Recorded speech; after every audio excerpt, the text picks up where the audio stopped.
Journey fans may have to stop believing in a possible band reunion. Steve Perry, former lead singer of Journey, has just announced that the band will most likely not reunite, claiming that bands have a shelf life.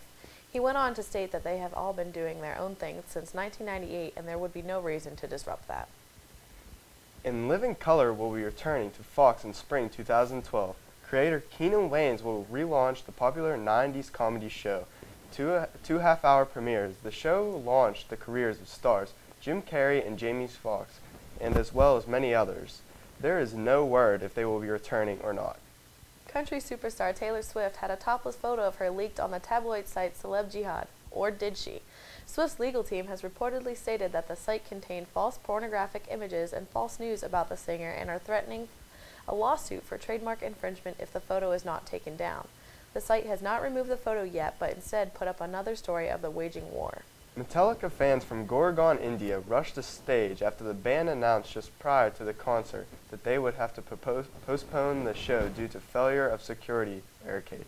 Following the announcement, 25,000 concerters trashed the stage, destroying instruments and injuring other fans. Metallica must issue refunds to all paying customers, and 4 of the concerts organizers were arrested for overselling the venue and not telling fans about the cancellation in a timely manner. As the saying goes, like father, like daughter. In this case, Lindsay Lohan's father is following in his little princess's footsteps. Michael Lohan went back to Florida jail Thursday morning, just 12 hours after getting released on Tuesday for an alleged physical confrontation with on-again, off-again girlfriend Kate Major. The apple sure doesn't fall far from the tree. That's all we have in the world of entertainment. The doctor charged in Michael Jackson's death told a judge on Monday he had not yet decided about whether he will testify in his own defense. Murray said he would let the judge know his decision Tuesday. His comments outside the jury presence came at the end of the day when he heard his own expert witness say that he wouldn't have accepted payment for administering a hospital anesthetic like Murray did for Michael Jackson. A 14-year-old Australian boy accused of marijuana possession could face jail time on the resort island of Bali. With his face covered in a black mask, the teenager was mobbed by the media as he entered the local court complex for the first day of his trial on Tuesday. The trial is closed to the public. The Australian teen faces 3 charges under the Indonesian law. Now, let's go to a special report with the TCTV men. Thanks, guys. I'm here with Sorrel Parham. Sorrel, we have a few questions for you. You were recently a victim of an attack at 1 Roy H. Johnson Drive here at Teal College. You want to tell our audience a little bit about what happened that Saturday night? I can't really say much. There was an incident coming from the party in the Glenn Johnson. There was a big group, about 50, 60 people. They were coming over here. They were talking all a bunch of starting drama. And me and 3 other people were trying to get them off our property to get them away, get them out of here. And then all I know, I got blindsided from the side and hit, and that's all I remember. Thank you. That sounds terrible. Rumor has it that an individual was banned from 1 Roy H. Johnson Drive. That is Frat 1, if I'm correct. Correct me if I'm wrong. And do you believe that if that individual did not enter the premises, that any of this would have happened in the first place? It's hard to say everything would have happened. It would have probably been definitely prevented. I don't think it would have escalated as quickly as it did, but I think the outcome would have been a lot different, and I probably wouldn't be sitting here right now with a messed up face. That's terrible. I don't know how you say it with a smile. Now, my last question is what do you suggest? You know, yourself, your family, your friends, your whole chapter, your whole brotherhood, if you will. What do you suggest that the school, the action that they take? Hopefully, they investigate it more. They get the person that done this atrocity to me. Hopefully, they get them arrested and prosecuted. And I just want justice to be served. And I just want what goes around comes around. All right, well, thank you for your time. I know this had to be hard for you. This is Ryan Prescott, TCTV News. Back to the desk.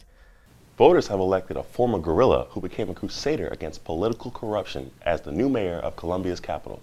A military tribunal jailed Gustavo Petro in 1985 for his connections with the M19 leftist guerrilla group, which was known for high-profile attacks against Colombian authorities.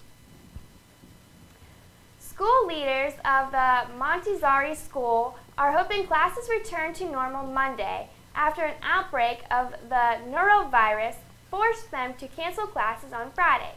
Officials said the norovirus has already infected 150 students and teachers at the school. The school is being scrubbed down with Clorox this weekend to kill the contagious virus. Workers cleaning up after a freak snowstorm raced Monday to clear fallen branches and splintered trees from paths and roads in Central Park in time for this weekend's New York City Marathon, which winds through the park. The National Weather Service said about 3 inches of snow fell on the park, but it was so wet and heavy that it weighed down leaves and branches to the breaking point. After Monday dawn, sunny tourists snapped photos of branches littering the ground. The storm damaged about half the park's 800 acres and could end up costing it 1,000 trees. Now for a special field report with our anchor, Brittany Hill.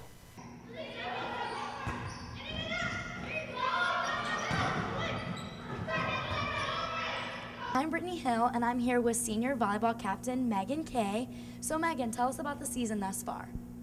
Right now we are 11-5 in the PAC and currently tied for 3rd place, and we've been working really hard this year, so.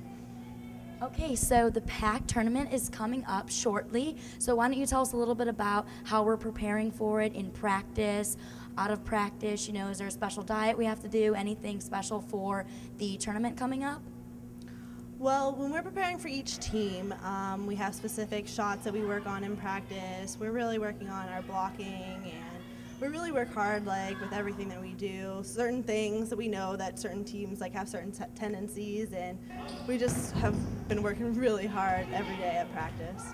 So are we prepared to face whoever we are facing, you know, in the tournament and hopefully maybe become first this year? Well, we've been doing good so far and beat some teams that we didn't beat last year, so hopefully we end up on top this year. All right, well, go Tomcats. Back to you guys at the desk. An Indiana University of Pennsylvania football player was arrested after he tried to break into a building. Indiana police said they were patrolling Church Street Sunday morning when they saw Alexander trying to break into a building. When officers tried to arrest him, he took off running. A short time later, officers were able to subdue and arrest him. Police charged him with criminal trespass, resisting arrest, and underage drinking. Now, let's take a look at some sports highlights.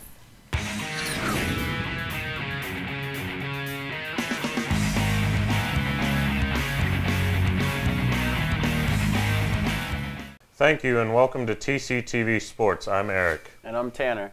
And for our first story, the Pittsburgh Steelers no longer have a Tom Brady problem, and that may be a problem for the rest of the NFL. Old, slow, and over? Not quite yet. Ben Roethlisberger picked apart the NFL's worst defense, and the Steelers rattled the nearly unflappable Brady in a 25-17 victory on Sunday, putting an end to the two-time MVP's decade of dominance over the defending AFC champions. Brady came in 6-1 all-time against the Steelers, putting up eye-popping numbers in the process. He never got the chance on a chilly day at Heinz Field. Pittsburgh controlled the ball for nearly 39 minutes and never let Brady get into a sustained rhythm. Michael Vick threw 2 touchdown passes. McCoy had a career-best 185 yards rushing and 2 scores, and the Philadelphia Eagles routed the Dallas Cowboys 34-7 Sunday night. They dominated right from the start, improved to 13-0 after a bye under coach Andy Reid, and snapped a 5-game losing streak at Lincoln Financial Field that dated to last season. The Eagles racked up 495 total yards and held the ball for 42 minutes and 9 seconds. They thoroughly outplayed a defense that came in ranked 7th in the NFL. DeMarcus Ware was one of the few players who played well for Dallas. He had 4 sacks and has 12 this season. Coming off a 253-yard rushing performance in a win over St. Louis, Cowboys rookie DeMarco Murray was held to 74 yards on only 8 carries. Tim Tebow wasn't on one knee in prayer this time. He was on the ground in misery. The Detroit Lions sacked Tebow 7 times and turned his 2 turnovers into touchdowns as they snapped a 2-game skid with a 45-10 victory over the Denver Broncos. Matthew Stafford hardly showed any ill effects from a sprained right ankle, sustained a week earlier, throwing for 3 touchdowns before leaving with a clean jersey in the fourth quarter. The Broncos were at their worst as Tebow followed his Miami Miracle with a dud in Denver. Stafford's first win of the season against a ranked team helped Andrew Luck. Oh, go back. Hold on. I said Stafford.